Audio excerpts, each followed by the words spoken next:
दो स्टूडेंट्स के बीच एक स्पारिंग मैच चल रहा था। एक पंच काफी जोर से लगा और जिस स्टूडेंट को वो हिट पड़ी उसने शिकायत की कि उसे बहुत ज्यादा दर्द हो रहा है। वो हंसते हुए बात को टाल गया और नोटिस किया कि सू होंग की वाड्रा फिस्ट सच में पहले से काफी इंप्रूव हो चुकी है। उसने हैरानी जताते हुए पूछा कि क्या सू होंग ने पहले ही माइक्रो लेवल में कदम रख दिया है। सू होंग बिल्कुल काम रहा और उसने जवाब दिया कि उसने सिर्फ 2 दिन पहले ही माइक्रो लेवल पर ब्रेक थ्रू किया है। इस दुनिया में मार्शल आर्ट्स को कुछ स्पेसिफिक रैंक्स में डिवाइड किया गया था: basic, proficient, micro level, mastered और परफेक्ट। माइक्रो लेवल तक पहुंचना ही किसी को अपने ज्यादातर पीयर्स से काफी आगे खड़ा कर देता था। दूसरा स्टूडेंट उसकी तारीफ किए बिना नहीं रह सका। उसने कहा कि जब बात वड्रा फिस्ट की आती है तो उनकी क्लास में कोई भी उसके मुकाबले खड़ा नहीं हो सकता। फिर उसने पूछा कि क्या सू होंग का रेस्ट पूरा हो गया है ताकि वो प्रैक्टिस कंटिन्यू कर सकें, लेकिन उस सिंगल पंच का दर्द अभी भी चुभ रहा था और उसका दोबारा हिट खाने का कोई इरादा नहीं था। सू होंग को एक कल्टिवेशन मेनियाक बुलाते हुए उसने हाथ हिलाया और कहा कि वो अब खाना खाने घर जा रहा है। ट्रेनिंग हॉल से निकलने से पहले उसने टीचर ली को बड़ी तमीज से गुड बाय कहा। टीचर ली ने उसे टोकते हुए बाहर जाने से पहले अपने कपड़े ठीक करने को कहा। फिर टीचर सू होंग की तरफ मुड़े और उसे रोक लिया। उन्होंने पूछा कि सू होंग ने अब तक मार्शल आर्ट्स डिपार्टमेंट की 30,000 रजिस्ट्रेशन फी क्यों जमा नहीं की है और उसे याद दिलाया कि एप्लीकेशंस अगले महीने क्लोज हो रही हैं। सू होंग एक पल के लिए हिचकिचाया और फिर पूछा कि क्या उसे कुछ और दिनों का वक्त मिल सकता है। टीचर ली ने एक ठंडी आह भरी और कहा कि वो सू होंग की फैमिली सिचुएशन समझते हैं, लेकिन रूल्स तो रूल्स होते हैं और वो इन्हें बदलने के लिए कुछ नहीं कर सकते। जब बाकी सब चले गए तो सू होंग वहीं रुक गया और अकेले प्रैक्टिस करता रहा। वो चाहे कितनी भी बार अपनी फॉर्म्स रिपीट करता, उसके दिमाग में बस एक ही ख्याल घूम रहा था, वो 30,000 की रजिस्ट्रेशन फी। उसकी यादें पुरानी बातों में खो गईं। जब वो 3 साल का था तब उसके पेरेंट्स की मौत फेरोशियस बीस्ट्स की वजह से हुई एक तबाही में हो गई थी। तब से वो अपने अंकल और आंट के साथ रह रहा था। जब उन्हें उसके मार्शल आर्ट्स टैलेंट का पता चला तो उन्होंने उसकी ट्रेनिंग सपोर्ट करने के लिए अपनी पूरी ताकत लगा दी। एक ऐसे ईरा में जहां फेरोशियस बीस्ट्स खुलेआम घूम रहे हों, एक मार्शल आर्टिस्ट बनना ही पैसे कमाने का सबसे अच्छा तरीका था। उसने उन्हें एक बेहतर जिंदगी देने के लिए कड़ी मेहनत की थी, मगर अभी उसे ऐसा महसूस हो रहा था कि वो चीजें उनके लिए और भी मुश्किल बना रहा है। बाद में वो शहर के एक शांत कोने में पहुंचा जहां उसका छोटा सा पुराना अपार्टमेंट था जिसे वो घर कहता था। अंदर उसकी आंट ने धीरे से पूछा कि क्या रेंट की डेट पास आ गई है और उनके पास अभी कितने पैसे कम हैं। उसके अंकल ने कहा कि रेंट इंतजार कर सकता है, लेकिन नन्हे होंग की रजिस्ट्रेशन फी पहले भरी जानी चाहिए। उसकी आंट राजी हो गई और कहा कि इतने टैलेंट के साथ सू होंग एक दिन जरूर कामयाब होगा और वो उसे पीछे नहीं रख सकते। फिर उन्होंने बड़े कैजुअल तरीके से कहा कि वो अपनी मेडिसिन लेना बंद कर देंगी। वैसे भी उससे कोई फायदा नहीं हो रहा था और इसे छोड़ने से कुछ पैसे बच जाएंगे। उसके अंकल ने तुरंत ऑब्जेक्ट किया और कहा कि वो इसके बजाय एक और एक्स्ट्रा जॉब कर लेंगे। उन्होंने इंसिस्ट किया कि वो घर पर रहें, आराम करें और अपनी हेल्थ पर फोकस करें और यकीन दिलाया कि बाकी सब ठीक हो जाएगा। अंधेरे में खड़े होकर ये सब सुनते हुए सू होंग के सीने में एक दर्द उठा और वो उदासी से भर गया। उसे लगा कि ये दुनिया कितनी अजीब और मेस्ड अप है। इसने उसकी जिंदगी को कुछ ऐसा बना दिया था जिसे वो पहचान भी नहीं पा रहा था। जहां भी देखो लोग लालची थे। अगर कोई उस चीज के लिए रजिस्टर करना चाहता है जिसमें वो टैलेंटेड है तो भी उसे पैसे देने पड़ते थे, और पैसा कमाना ही वो इकलौता काम था जिसमें उसके पास कोई टैलेंट नहीं था। उसे लगा कि अगर वो सच में पैसे कमाने में माहिर होता तो शायद उसके पास मार्शल आर्ट्स का टैलेंट ही नहीं होता। वो जितना ज्यादा इसके बारे में सोचता, दुनिया उतनी ही क्रेजी लगने लगती। इन डार्क थॉट्स को झटकते हुए उसने दरवाजा खोला और आवाज दी कि वो वापस आ गया है। उसकी आंट, जो उसे अपने बेटे जैसा मानती थी, तुरंत उसकी फिक्र करने लगीं। उन्होंने पूछा कि उसने इतनी देर तक प्रैक्टिस क्यों की और कहा कि वो थक गया होगा। सू होंग ने घर के काम संभालने की कोशिश की, लेकिन उन्होंने उसे मना कर दिया। उन्होंने इंसिस्ट किया कि ये कुछ भी नहीं है और उसे सोने के लिए कहा ताकि अगले दिन वो थका हुआ महसूस न करे। उसके अंकल ने भी उनका साथ दिया और उसे फौरन बिस्तर पर जाने को कहा। सू होंग अपने कमरे में चला गया, लेकिन नींद उससे कोसों दूर थी। वो जागता रहा और उसके ख्याल गोल गोल घूमते रहे।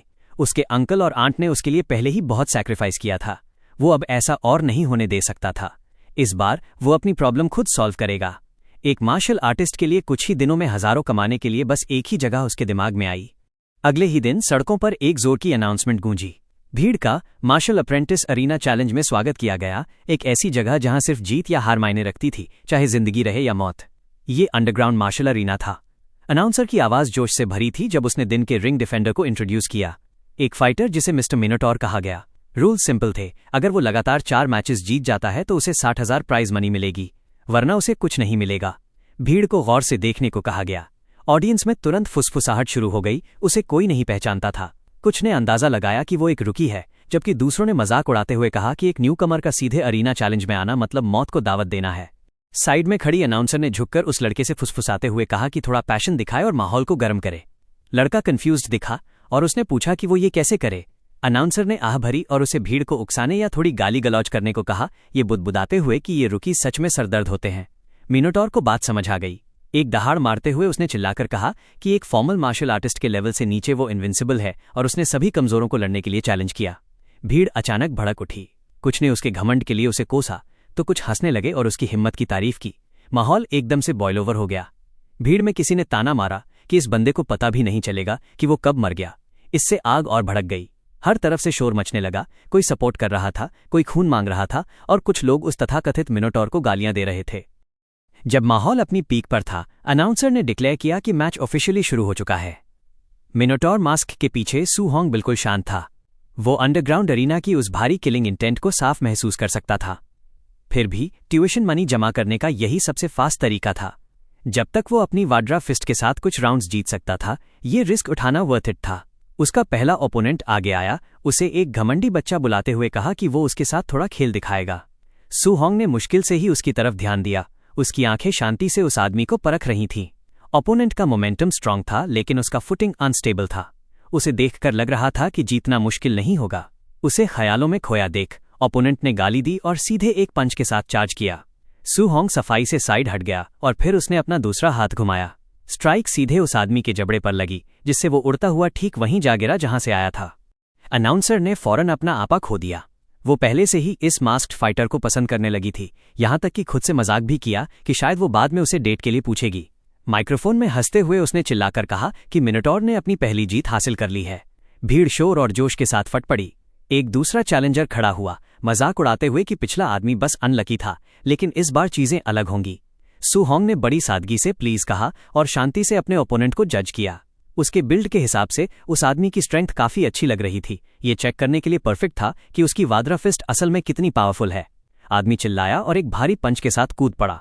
सू होंग ने उस अटैक का सामना हेड ऑन किया। एक वाड्रा फिस्ट स्ट्राइक के साथ उसने सामने से आती फोर्स को चकनाचूर कर दिया। ओपोनेंट उस वार के पीछे की ताकत देखकर सदमे में चिल्ला उठा। सू होंग को अंतर समझ आ रहा था। ये आदमी स्ट्रांग था, लेकिन फिर भी उससे कमजोर था। एक काउंटर अटैक झेलने के बाद उस ओपोनेंट ने अपनी अपर बॉडी स्ट्रेंथ पर बहुत ज्यादा भरोसा किया था, जिससे उसकी कमर पूरी तरह से ओपन रह गई थी। सू होंग ने एक ब्रूटल किक मारी और वो आदमी दूर जाकर गिरा। जैसा पहला स्टेज था, ये भी बिल्कुल वैसा ही था। पूरी अरीना पागल हो गई थी। कुछ लोग डिसबिलीफ में गालियां दे रहे थे तो कुछ चिल्ला रहे थे कि ये लड़का इंसेनली स्ट्रांग है। इसके बाद अनाउंसर ने एक्साइटेडली डिक्लेयर किया कि मिनोटॉर ने लगातार 2 विन्स हासिल कर ली हैं। तालियों की गड़गड़ाहट और भी बढ़ गई, जो अब लगभग डेफनिंग हो चुकी थी। वहीं एक शांत कोने में कुछ वेल ड्रेस्ड स्पेक्टेटर्स अपनी तेज नजरों से ये सब देख रहे थे। उनमें से एक ने धीरे से कहा कि ये किड अभी एक क्वाजी मार्शल आर्टिस्ट भी नहीं है, फिर भी इसकी स्ट्रेंथ एवरेज से कहीं ज्यादा है। इसमें कोई शक नहीं था कि ये लड़का अनयूजुअल था। तभी अनाउंसर की आवाज फिर गूंजी, जिसने मिनोटॉर की तीसरी कंसेक्यूटिव विन का ऐलान किया। व्यूइंग एरिया में बैठे एक आदमी ने कमेंट किया कि ये किड सबसे बुरे से तो बेहतर है, लेकिन बेस्ट के आसपास भी नहीं है। उसने नोट किया कि ऐसा इंसान मैच फिक्सिंग के लिए परफेक्ट मटेरियल होता है। उसके पीछे से एक मास्क्ड यंग मैन बोला कि वो जाकर इसे हैंडल कर लेगा। उस बड़े आदमी ने उसे रिमाइंड कराया कि वो अपनी ये बात रिवील न करे कि उसने पहले ही मार्शल आर्टिस्ट लेवल पर ब्रेक थ्रू कर लिया है। इतनी सारी विन्स के बाद सू होंग काफी कॉन्फिडेंट फील कर रहा था। अब ऑर्डिनरी मार्शल अप्रेंटिसेस उसके लिए कोई बड़ा चैलेंज नहीं रह गए थे। अपनी वाड्रा फिस्ट के माइक्रो लेवल के साथ बस एक और मैच जीतने पर उसे पूरे 60,000 की प्राइज मनी मिल जाती। तभी अचानक क्राउड में एक हलचल हुई। लोग चिल्लाने लगे कि व्हाइट फॉक्स सच में रिंग में कदम रख रहा है। जैसे ही वो मास्क्ड फाइटर सामने आया, पूरी अरीना गूंज उठी। कुछ ने हैरानी जताई कि व्हाइट फॉक्स एक क्वाजी मार्शल आर्टिस्ट है। दूसरों ने प्रोटेस्ट किया कि एक क्वाजी मार्शल आर्टिस्ट का एक मार्शल अप्रेंटिस से लड़ना बेसिकली चीटिंग है। सू होंग का दिल बैठ गया, एक क्वाजी मार्शल आर्टिस्ट। ये मैच काफी ट्रबलसम होने वाला था, फिर भी पीछे हटने का ऑप्शन नहीं था, क्योंकि वो इस वक्त हारना अफोर्ड नहीं कर सकता था। व्हाइट फॉक्स उसके सामने आकर रुका और उसे शांति से स्टडी करने के बाद बोला। उसने सू होंग से कहा कि वो डरे नहीं, क्योंकि उसे अपनी स्ट्रेंथ होल्ड बैक करना आता है। तभी अनाउंसर की आवाज ने दखल दिया, अरीना चैलेंज के फाइनल मैच का ऐलान किया और फाइट शुरू करने का सिग्नल दिया। दोनों फाइटर्स फुल स्पीड में आगे बढ़े। सू होंग को तुरंत उनके लेवल्स के बीच का डिफरेंस समझ आ गया। उसकी कल्टिवेशन कम थी, इसलिए उसके पास अपने ओपनिंग मूव में ही ऑल आउट जाने के अलावा कोई रास्ता नहीं था। उसका पंच पूरी ताकत से आगे बढ़ा, जिससे हवा में शॉक वेव्स दिखाई देने लगी। उस कोलिजन से रिंग हिल गया क्योंकि दोनों साइड से फ्राइटनिंग पावर का डिस्प्ले हो रहा था। पर जैसे ही उनके फिस्ट्स आपस में टकराए, सू होंग की धड़कन रुक गई। उसे एहसास हुआ कि कुछ गलत है। उसका ओपोनेंट कोई क्वाजी मार्शल आर्टिस्ट नहीं था, बल्कि वो एक असली मार्शल आर्टिस्ट था जिसने जानबूझकर अपनी वाइटैलिटी को सप्रेस किया हुआ था। सू होंग के अंदर टेंशन की एक लहर दौड़ गई। उसने कभी एक्सपेक्ट नहीं किया था कि ऐसा कोई मॉन्स्टर अचानक कहीं से आ जाएगा। व्हाइट फॉक्स ने एक गहरी सांस ली और थंडर रश फिस्ट का इस्तेमाल करते हुए एक और अटैक लॉन्च किया। एक के बाद एक स्ट्राइक्स बड़ी तेजी से आने लगी और हर ब्लो पिछले वाले से ज्यादा हैवी था। उस रिलेंटलेस असॉल्ट के नीचे सू होंग को पीछे हटना पड़ा और उसके पूरे शरीर में दर्द फैलने लगा। तो ये होती है एक असली मार्शल आर्टिस्ट की स्ट्रेंथ। क्राउड दंग रह गई। किसी ने टेक्निक को पहचान लिया और चिल्लाया कि ये 3 एको थंडर रश फिस्ट है। किसी ने उम्मीद नहीं की थी कि यहां ऐसा मूव देखने को मिलेगा और सिर्फ ये सरप्राइज ही टिकट के पैसों के वसूल होने जैसा था। बाकी लोग सिर हिलाने लगे। उनका कहना था कि मिनोटॉर अब खत्म है। उनके लिए आउटकम पहले से ही क्लियर था। मगर व्हाइट फॉक्स रुकने के इरादे में नहीं था। उसके अटैक्स बिना किसी मर्सी के लगातार जारी थे। कुछ देर बाद व्हाइट फॉक्स बोर होने लगा। उसने मिनोटॉर से कहा कि सिर्फ डिफेंड करना पॉइंटलेस है और उसे फाइट बैक करने के लिए उकसाया, क्योंकि वो देखना चाहता था कि उसमें असल में कितनी स्ट्रेंथ है।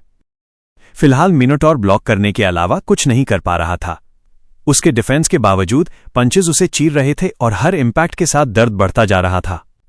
उसे पता था कि अगर ये ऐसे ही चलता रहा तो वो पक्का हार जाएगा। उसे एक काउंटर अटैक का मौका चाहिए था, पर व्हाइट फॉक्स की स्ट्राइक्स इतनी फास्ट और रिलेंटलेस थीं कि कोई ओपनिंग ही नहीं मिल रही थी। तभी व्हाइट फॉक्स को खुद एक ओपनिंग मिल गई। एक पंच सीधा मिनोटॉर के जबड़े पर लगा। उस इंपैक्ट ने उसे हवा में उड़ा दिया और वो जमीन पर जोर से गिरा। वहां लेटे हुए उसकी विजन धुंधली होने लगी और उसकी कॉन्शियसनेस धीरे धीरे खत्म होने लगी। इससे पहले कि वो रिकवर कर पाता, व्हाइट फॉक्स उसके पास आया और शांति से बोला। उसने सू होंग से कहा कि उसे इस मैच से प्राइज मनी का एक सिक्का भी नहीं मिलेगा, लेकिन उसका टीचर उसे इनवाइट करना चाहता है। अगर मिनोटॉर फ्यूचर में उनके लिए मैच फिक्सिंग करने को तैयार हो जाए तो वो उसे इस मैच की प्राइज मनी के बराबर पैसे देंगे। व्हाइट फॉक्स का पैर उसके चेहरे पर दबा होने के बावजूद मिनोटॉर ने बिना किसी हेजिटेशन के मना कर दिया। उसने कहा कि वो कभी ऐसा शेमलेस काम नहीं करेगा। व्हाइट फॉक्स एक पल के लिए हैरान रह गया। उसने इतने फर्म रिजेक्शन की उम्मीद नहीं की थी। फिर खुद को संभालते हुए उसने वार्निंग दी कि वो सोच समझकर फैसला करे, क्योंकि उन्हें मना करने की कीमत वो चुका नहीं पाएगा। मिनोटॉर ने पलटकर पूछा कि क्या ऐसे काम करने वाले लोग सच में खुद को मार्शल आर्टिस्ट कहलाने के लायक हैं? बस इतना काफी था। व्हाइट फॉक्स ने कहा कि अब डिस्कस करने के लिए कुछ नहीं बचा। जैसे ही वो जाने के लिए मुड़ा, उसने ठंडे लहजे में कहा कि चूंकि मिनोटॉर कोऑपरेट नहीं करेगा, इसलिए उसके पास उसे खत्म करने के अलावा कोई चॉइस नहीं है, ताकि वो फ्यूचर में मार्शल आर्टिस्ट बनने के सिर्फ सपने ही देख सके। जैसे ही व्हाइट फॉक्स उसके पैर पर स्ट्राइक करने के लिए बढ़ा, वो शब्द मिनोटॉर के दिमाग में गूंजने लगे, मार्शल आर्टिस्ट बनना। तभी एक सर्ज ऑफ इंस्टिंक्ट जागी और उसने आखिरी पल में खुद को ट्विस्ट किया, जिससे वो ब्लो बाल बाल बच गया। वो अपाहिज होना अफोर्ड नहीं कर सकता था, इसलिए खुद को जबरदस्ती खड़ा करते हुए मिनोटॉर फिर से फाइट में उतर आया। व्हाइट फॉक्स हैरानी से उसे देखने लगा। जब मिनोटॉर ने खुद को स्टडी किया, उसकी आंखों में डिटर्मिनेशन की आग थी। वो यहां नहीं हार सकता था, बिल्कुल नहीं। उसके अंदर जैसे कुछ स्नैप हुआ और उसकी थकी हुई बॉडी में एक सेकंड विंड यानी नई जान आ गई। व्हाइट फॉक्स अपनी शौक छुपा नहीं पा रहा था। उसने थोड़ी देर पहले ही थंडर रश फिस्ट लैंड की थी, फिर भी ये लड़का कैसे खड़ा था? पर दिल ही दिल में सू होंग का दिमाग बिल्कुल क्लियर था। वो एक मार्शल आर्टिस्ट बनना चाहता था। वो अपने अंकल और आंट के सालों के सैक्रिफाइसेस को ऐसे बेकार नहीं जाने दे सकता था। वो उन्हें एक अच्छी जिंदगी देना चाहता था। पर क्या इसका मतलब ये था कि उसे वो सब छोड़ना होगा जिसके लिए एक मार्शल आर्टिस्ट खड़ा होता है? जवाब तुरंत आ गया नहीं।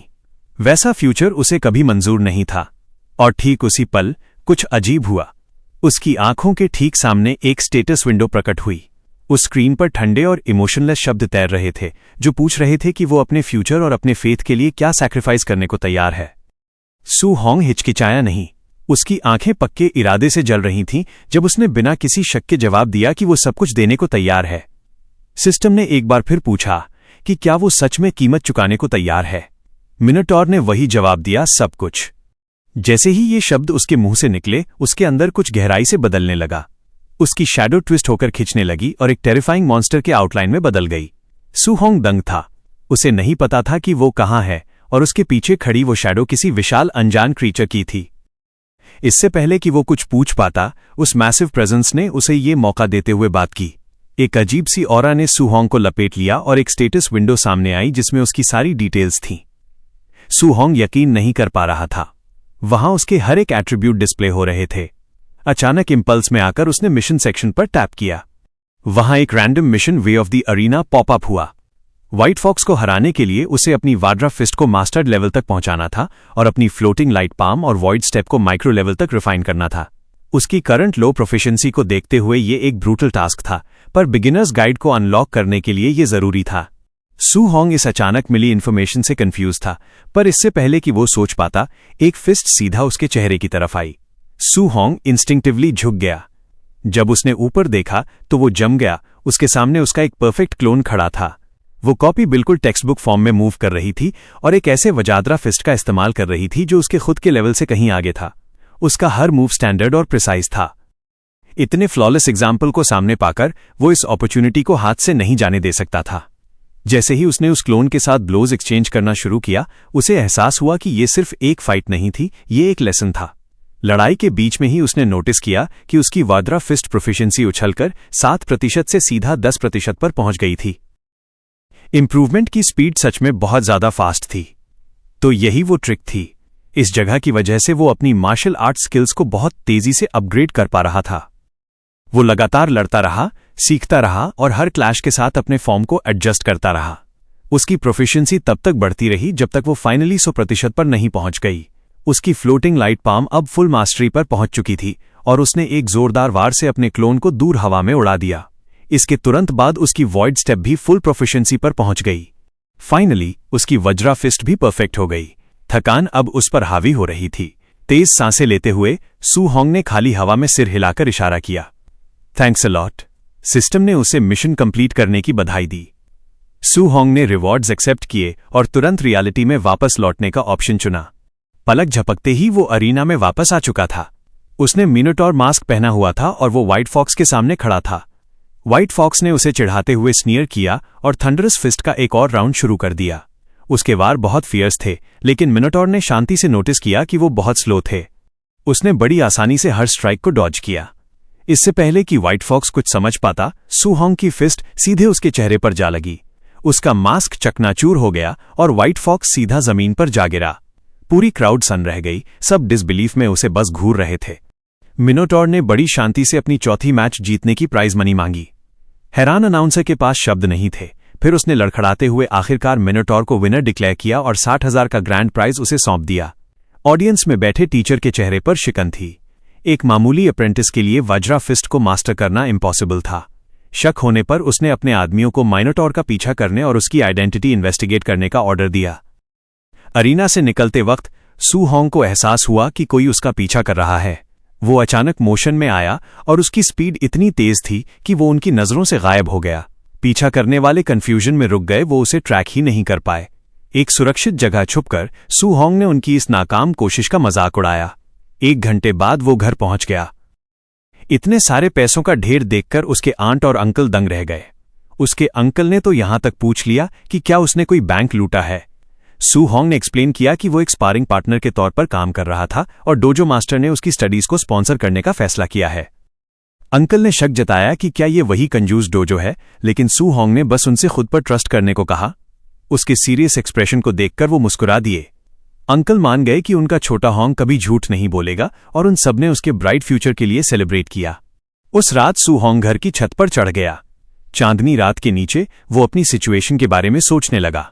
एग्जाम फीस, रेंट और मेडिकल एक्सपेंसेस सब सेटल हो चुके थे। उसने राहत की हंसी हंसी। फिर उसने अपना सिस्टम इंटरफेस चेक किया। वो इसी मिस्टीरियस पावर की वजह से सर्वाइव कर पाया था। उसने नोटिस किया कि वहां मार्शल वैल्यू नाम का एक स्टैट था। एक नोटिफिकेशन आया कि उसे एक हायर लेवल ओपोनेंट को हराने के लिए 57 मार्शल वैल्यू पॉइंट्स मिले हैं। इन्हें वाइटैलिटी और स्किल्स बढ़ाने के लिए इस्तेमाल किया जा सकता था। सू होंग ने तुरंत इसे ट्राई किया। जैसे ही उसने वाइटैलिटी में पॉइंट्स ऐड किए, उसके शरीर के अंदर एक स्कॉचिंग एनर्जी का धमाका सा हुआ। उसकी वाइटैलिटी 90 तक पहुंच गई, जो कि एक क्वाजी मार्शल आर्टिस्ट का लेवल था। उसने बाकी बचे हुए पॉइंट्स भी वाइटैलिटी में ही डाल दिए। अब उसका शरीर पहले से हल्का, स्ट्रॉन्गर और ज्यादा अलाइव महसूस हो रहा था। सू होंग ने अपनी मुट्ठियां भींची, यहां तक कि उसके जख्म भी भर चुके थे और वो पावर से भरा हुआ महसूस कर रहा था। उसे अपनी नई स्ट्रेंथ टेस्ट करने की एक तड़प महसूस हुई।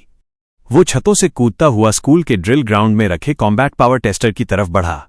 थोड़ी ही देर में वो star city number 1 high school पहुंच गया। वहां सब शांत था और बस एक अकेला टियर 1 कॉम्बैट पावर टेस्टर वहां रखा था। सू होंग ने अपनी वाइटैलिटी इकट्ठा की, लेकिन फिर खुद को रोक लिया। अपनी स्ट्रेंथ का सिर्फ 70% इस्तेमाल करते हुए उसने मशीन पर एक जोरदार पंच मारा। एक पल के लिए वो पंच बहुत हैवी महसूस हुआ। अचानक टेस्टर में स्पार्क्स निकले और वो खराब हो गया। सू होंग सन्न रह गया। उसे डर सताने लगा कि कहीं उसे इस घटिया क्वालिटी की मशीन के पैसे न भरने पड़ें, इसलिए उसने वहां से निकलना ही बेहतर समझा। पीछे से किसी के चिल्लाने की आवाज आई जो पूछ रहा था कि वहां कौन है, लेकिन सू होंग बिना कुछ कहे वहां से भाग निकला। एक गुस्से में भरा केयरटेकर उस टूटी हुई मशीन के पास पहुंचा और उस वैंडल को कोसने लगा। उसने मान लिया कि ये उन्हीं शरारती लड़कों चुन शन और ली डुओ का काम होगा और उसने उन्हें मजा चखाने की कसम खाई। जब स्कूल शुरू हुआ तो star city number 1 high school का जिम्नेजियम खचाखच भरा था। स्टूडेंट्स हर कोने में मौजूद थे और सू होंग भी शांति से उनके बीच खड़ा था। इंतजार करते वक्त उसने सुना कि कोई चुन शन के पिटने की बात कर रहा था। इस बात ने तुरंत उसका ध्यान खींचा, तो उसने पूछा कि आखिर हुआ क्या था। पास के एक स्टूडेंट ने बताया कि चुन शान ने आधी रात को कॉम्बैट पावर टेस्टर तोड़ दिया था और अब वो इसे मानने से इनकार कर रहा है। इसी वजह से प्रिंसिपल उसे सबके सामने सजा दे रहे थे। ये सुनकर सू होंग को थोड़ा ऑकवर्ड महसूस हुआ। ये अजीब था कि उसकी गलती का इल्जाम किसी और पर आ गया था, लेकिन साथ ही उसे राहत भी मिली। अगर वो पकड़ा जाता तो वो कभी भी उस मशीन के पैसे नहीं भर पाता। इससे पहले कि वो और कुछ सोच पाता, अनाउंसर की आवाज पूरे हॉल में गूंजी, जिसने सबको शांत होने के लिए कहा। उसने अनाउंस किया कि एक स्पेशल गेस्ट, जो कि एक टियर 3 मार्शल आर्टिस्ट हैं जिनका नाम चान टियन है, वो यहां सबको एक सी रैंक मार्शल आर्ट सिखाने आए हैं जिसका नाम थंडर रश फिस्ट है। उसने स्टूडेंट से कहा कि वो पूरा ध्यान दे। जिम में तुरंत शोर मच गया। कुछ स्टूडेंट्स चिल्ला रहे थे कि वो पहली बार किसी टियर 3 मार्शल आर्टिस्ट को अपनी आंखों से देख रहे हैं। दूसरे बात कर रहे थे कि सी रैंक मार्शल आर्ट्स को बाहर के डोजोज में सीखने के लिए बहुत पैसे लगते हैं। लेकिन जैसे ही सू होंग ने ये नाम सुना, उसकी आंखों में चमक आ गई। थंडर रश फिस्ट, ये वही मूव था जो व्हाइट फॉक्स ने अंडरग्राउंड अरीना में इस्तेमाल किया था। एक पंच में 3 पंचेस का इम्पैक्ट। इसकी पावर बेमिसाल थी। स्कूल के बाहर इसे सीखने की रजिस्ट्रेशन फी ही बहुत ज्यादा होती। वो इस मौके को हाथ से नहीं जाने देना चाहता था। चन टियन ने फालतू बातों में वक्त बर्बाद नहीं किया। उसने स्टूडेंट से कहा कि वो इस टेक्निक को शुरू से आखिर तक 10 बार डेमोन्स्ट्रेट करेगा। वो कितना सीख पाएंगे ये पूरी तरह उन पर डिपेंड करता है। वो आगे बढ़ा, अपने स्टांस में आया और थंडर रश फिस्ट चिल्लाते हुए टेक्निक शुरू की। उसने एक पंच मारा। फोर्स इतनी इंटेंस थी कि पूरे जिम में बादलों के गरजने, थंडर जैसी आवाज गूंज उठी। डेमोन्स्ट्रेट करते हुए उसने इसके लेवल्स के बारे में समझाया। बेसिक लेवल पर एक पंच से एक थंडर क्लैप होता है। प्रोफिशिएंट लेवल पर 3 आवाजें आती हैं। माइक्रो लेवल पर 5 और मास्टर्ड लेवल पर 7 थंडर साउंड्स निकलती हैं, जो कि फिलहाल उसका खुद का लेवल था। जैसे ही उसने अपना मूव खत्म किया, 7 तेज गरजने की आवाजें आईं, जिससे वहां की हवा तक कांप उठी। इतनी एनर्जी इस्तेमाल करने के बाद चान टियन अपनी सांसें काबू करने के लिए रुका। उसने आगे बताया कि परफेक्ट रेल में एक पंच से 9 थंडर साउंड्स निकलती हैं, लेकिन उसने स्टूडेंट्स को हिदायत दी कि वो अभी इतने ऊंचे लक्ष्य न रखें। अगर वो आज सिर्फ बेसिक्स भी समझ लेते हैं तो वो काफी होगा। एक छोटे ब्रेक के बाद चान टियन ने दूसरे डेमोन्स्ट्रेशन के लिए कहा और सबको साथ में फॉलो करने के लिए बोला। पूरा जिम स्टूडेंट्स की अजीबोगरीब बैटल क्राइज से भर गया, क्योंकि वो सब उसकी मूवमेंट्स कॉपी करने की कोशिश कर रहे थे। घंटों बीत गए। एक एक करके स्टूडेंट्स थकान की वजह से गिरने लगे। कुछ शिकायत कर रहे थे कि वो इसे बिल्कुल समझ नहीं पा रहे, जबकि कुछ थकान से बेहाल थे। कुछ जिद्दी स्टूडेंट्स अभी भी प्रैक्टिस कर रहे थे और एक दूसरे से इसकी ट्रिक पूछ रहे थे, हालांकि उनके शरीर अब जवाब दे रहे थे। सू होंग का एक दोस्त पसीना पोंछते हुए बड़बड़ाया कि सी रैंक मार्शल आर्ट्स सीखना बहुत मुश्किल है। जब उसने आसपास देखा तो उसे एहसास हुआ कि सू होंग वहां नहीं है। एक पल के लिए उसे लगा कि कहीं सू होंग ने इसे सीख तो नहीं लिया, लेकिन फिर वो सोचने लगा कि आखिर वो गया कहां। तभी पास से एक एक्साइटेड हंसी सुनाई दी। किसी ने बड़े गर्व से अनाउंस किया कि उसने बेसिक लेवल हासिल कर लिया है। दोस्त ने मुड़कर देखा तो चुन शन बहुत खुश नजर आ रहा था। उसे देखकर दोस्त के मन में जलन की एक लहर दौड़ गई। कोई हैरानी की बात नहीं कि सब चुन शन को जीनियस क्यों कहते थे। वो इस सब में इतना अच्छा कैसे था। प्रिंसिपल तुरंत आगे आए और चन शान को स्कूल का सबसे बड़ा जीनियस बताते हुए चान टियन से पूछा कि क्या वो उसे ट्रेन करना चाहेंगे। स्टूडेंट्स ने उसे चारों तरफ से घेर लिया और उसे असली प्रोडिजी कहने लगे। हालांकि चान टियन बिल्कुल भी इंप्रेस्ड नहीं था।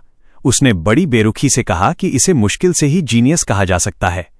दूसरे शहरों में ये लेवल सिर्फ एवरेज माना जाता है। बाद में बातचीत करते हुए वो ग्रुप बाहर की तरफ चला गया। छन टियन ने प्रिंसिपल से शिकायत की कि यहाँ के स्टूडेंट्स बिल्कुल भी प्रभावशाली नहीं है और यहाँ आना वक्त की बर्बादी जैसा लग रहा है। मन ही मन उसे शक था कि स्कूल टैलेंट के बजाय सिर्फ अमीर स्टूडेंट्स पर ध्यान देता है। फिर भी खुद को बेहतर महसूस कराने के लिए उसने सोचा कि कम से कम एक स्टूडेंट बेसिक लेवल तक तो पहुंचा, और वैसे भी उसे इस काम के अच्छे पैसे मिले थे। उसने प्रिंसिपल से पूछा कि क्या उन्हें सच में उम्मीद थी कि उन्हें यहाँ कोई टॉप टियर जीनियस मिलेगा। प्रिंसिपल ने एक ठंडी आह भरी और इस बात से सहमत हुए कि मार्शल आर्ट्स का रास्ता वाकई बहुत कठिन है। अभी वो बातें कर ही रहे थे कि अचानक हवा में एक शोर गूंजा। दोनों वहीं जम गए और तुरंत उस तरफ देखा जहां से आवाज आई थी। 7 जोरदार धमाके, जैसे 7 साउंड थंडर रश फिस्ट चली हो। उनके एक्सप्रेशंस तुरंत बदल गए। उसने धीरे से कहा कि उसने सिर्फ आधे दिन के लिए सिखाया था, फिर भी किसी ने मास्टर्ड लेवल हासिल कर लिया। प्रिंसिपल का दिमाग पूरी तरह ब्लैंक हो गया था। उन्होंने पूछा कि क्या उन्होंने गलत सुना, क्या वाकई 9 आवाजें थीं? चांते खामोश था और कुछ बोल नहीं पा रहा था। वो वहां चुपचाप खड़ा था और इतना इमोशनल महसूस कर रहा था कि उसे रोना आ गया। प्रिंसिपल की हालत भी कुछ वैसी ही थी। उन्होंने कभी इमेजिन नहीं किया था कि बिना पैसों वाला कोई इतना टेरिफाइंग टैलेंट रख सकता है। शैंटन ने एक लंबी सांस ली और कहा कि अब वो समझ गया है। अब सब कुछ उसे क्लियर लग रहा था। बिना एक शब्द कहे वो अपने स्टांस में आया और अपनी खुद की थंडर रश फिस्ट चलाई, जिससे हवा में एक धमाका हुआ। 8 जोरदार आवाजें गूंजी और प्रिंसिपल तो जैसे उछल ही पड़े। 8 आवाजें, मतलब शॉन्टियन ने ब्रेक थ्रू कर लिया था। शैंटन अपने मुक्के को देखते हुए काफी एक्साइटेड था। उसने बताया कि उस स्टूडेंट के पंच को देखकर उसे वो इंस्पिरेशन मिली जिसकी उसे बरसों से तलाश थी। इसके बिना शायद वो अपनी पूरी जिंदगी में कभी ब्रेक थ्रू नहीं कर पाता, पर तभी उसे रियलिटी का एहसास हुआ कि ये सेलिब्रेट करने का वक्त नहीं है। शैंटियन ने अर्जेंटली प्रिंसिपल से कहा कि जल्दी करो और उस स्टूडेंट को ढूंढो। प्रिंसिपल होश में आए और असल में दौड़ने लगे। बदकिस्मती से जब तक वो उस जगह पहुंचे, वो स्टूडेंट वहां से जा चुका था। जहां तक सू होंग की बात है, उसने अपना गोल पूरा कर लिया था। जाते हुए वो सोच रहा था कि सी रैंक मार्शल आर्ट की प्रैक्टिस करना डी रैंक वाड्रा फिस्ट के मुकाबले कहीं ज्यादा एग्जॉस्टिंग है। उसकी थंडर रश फिस्ट अब परफेक्ट रन तक पहुंच चुकी थी। अब अगला स्टेप ये था कि कैसे ज्यादा मार्शल वैल्यू पॉइंट्स कमाए जाएं ताकि वो जल्द से जल्द एक असली मार्शल आर्टिस्ट बन सके। वो हर बार अंडरग्राउंड अरीना में अपनी जान दांव पर नहीं लगा सकता था। अगर उसे नॉर्मल स्पारिंग के जरिए पॉइंट्स मिल जाएं तो वो बहुत बेहतर होगा। थोड़ी देर बाद वो अपने work place raising thunder dojo पहुंचा, जहां स्टूडेंट्स हमेशा की तरह ट्रेनिंग कर रहे थे। उसे देखकर किसी ने पूछा कि वो आज यहां क्यों आया है। सू होंग ने कैजुअल अंदाज में जवाब दिया कि वो बिजी नहीं था, इसलिए बस प्रैक्टिस करने आ गया। तभी हॉल में एक जोरदार थप्पड़ जैसी आवाज गूंजी। एक स्टूडेंट जमीन पर जा गिरा और उसके पास खड़ा दूसरा लड़का उस पर हंसने लगा। उसने ताना मारते हुए कहा कि अगर कोई ये दावा करने की हिम्मत करता है कि उसके टीचर ने खराब सिखाया है, तो उसे बहाने बनाने के बजाय पहले अपनी गलती मान लेनी चाहिए। सू होंग ने वहां देखा और पूछा कि क्या हो रहा है। उसके दोस्त ने समझाया कि चूंकि सू होंग पिछले कुछ दिनों से यहां नहीं था, इसलिए उसे पता नहीं होगा। उस स्टूडेंट का टीचर एक नया इंस्ट्रक्टर था जो बहुत स्ट्रांग था, लेकिन वो ऑर्डिनरी लोगों को नीची नजर से देखता था और बहुत लेजी तरीके से सिखाता था। ऊपर से उसका डिसाइपल ली येन नाम का लड़का भी बेहद स्ट्रांग था। अभी वो बात कर ही रहे थे कि एक और स्टूडेंट को नीचे गिरा दिया गया। लियान ने उसे घूरते हुए कहा कि उसे इतने वीक लेवल के साथ उसे चैलेंज करने की हिम्मत नहीं करनी चाहिए। इससे पहले कि हालात और बिगड़ते, सू होंग आगे आया और उसने लियान की कलाई पकड़ ली और कहा कि बस अब बहुत हुआ। लीन ने तुरंत उसे घूरा और पूछा कि वो कौन है और उसे हाथ छोड़ने को कहा। उसने कहा कि अगर सू होंग में दम है तो वो अरीना में 1-on-1 मुकाबला करके इसे सुलझा सकते हैं। सू होंग पीछे नहीं हटा और शांति से राजी हो गया। उसी वक्त एक आवाज आई जिसने उन्हें टोकते हुए पूछा कि शोर कैसा है और क्लास शुरू होने का अनाउंसमेंट किया। लाई ने अपना हाथ पीछे खींचा और मुस्कुराते हुए सू होंग से कहा कि इस बार उसकी किस्मत अच्छी है। उसे जाते देख सू होंग ने सोचा कि ये लड़का बहुत ज्यादा एरोगेंट है। जल्द ही इंस्ट्रक्टर ने बोलना शुरू किया। उसने अनाउंस किया कि आज आखिरी दिन है जब वो रेजिंग सी स्पीयर टेक्निक सिखाएगा। हमेशा की तरह वो इसे सिर्फ एक बार डेमोन्स्ट्रेट करेगा। जैसे ही उसने स्टांस लिया, ये साफ था कि इंस्ट्रक्टर को भरोसा नहीं था कि कोई भी सिर्फ एक बार देखकर इसे सीख सकता है। फिर भी सू होंग ने बड़े फोकस के साथ देखा। उसके लिए एक बार देखना ही काफी था। उसकी आंखें हर मूवमेंट को फॉलो कर रही थीं, जैसे वो स्पीयर हवा में घूम रही थी। जब डेमोन्स्ट्रेशन खत्म हुआ, इंस्ट्रक्टर मुड़ा और ये कहकर जाने लगा कि उन्होंने कितना सीखा ये उन पर डिपेंड करता है। तुरंत ही वहां कंप्लेंट शुरू हो गईं। कुछ स्टूडेंट्स ने इसे स्कैम बताया तो कुछ ने शिकायत की कि पीछे की रो वालों को तो कुछ ठीक से दिखा भी नहीं। हालांकि सू होंग इसके एसेंस को समझ चुका था।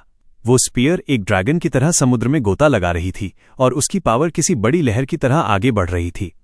खुद एक स्पीयर उठाकर उसने मूव करना शुरू किया और जो देखा था उसे परफेक्टली कॉपी किया। पल भर के लिए सब खामोश हो गए। फिर जैसे शोर का धमाका हुआ, लोग यकीन नहीं कर पा रहे थे और चिल्लाने लगे कि सू होंग ने सच में इसे सीख लिया है। दूसरे बड़बड़ाने लगे कि उन्होंने पहली बार ऐसा प्रोडिजी देखा है, जबकि कुछ दुखी होकर सोचने लगे कि शायद वो खुद ही इसे समझने के लिए बहुत बेवकूफ हैं। शोर सुनकर लियान वापस आया और पूछा कि किसने इस टेक्निक को सीखने का दावा किया है। उसने इस बात का मजाक उड़ाया। फिर उसने सू होंग को देखा। सू होंग की स्पीयर को इतनी स्मूथली चलते देख लियान की आंखें छोटी हो गईं। उसे लगा कि वाकई इसने इसे समझ लिया है और उसे इसमें इंटरेस्ट आने लगा। किसी ऐसे बंदे को टेस्ट करने में मजा आएगा। आगे बढ़ते हुए लाइन ने उसे पुकारा और कहा कि वो उसे स्पीयर टेक्निक के कुछ पॉइंटर्स देगा। लियान ने अपनी स्पीयर पकड़ी, उसे घुमाया और उसकी नोक सू होंग की तरफ कर दी, उसे आगे आने का इशारा करते हुए। उसने फिर कहा कि वो उसे एक सबक सिखाएगा, जिस पर सू होंग बस राजी हो गया। एक स्टूडेंट ने उसे रोकने की कोशिश की।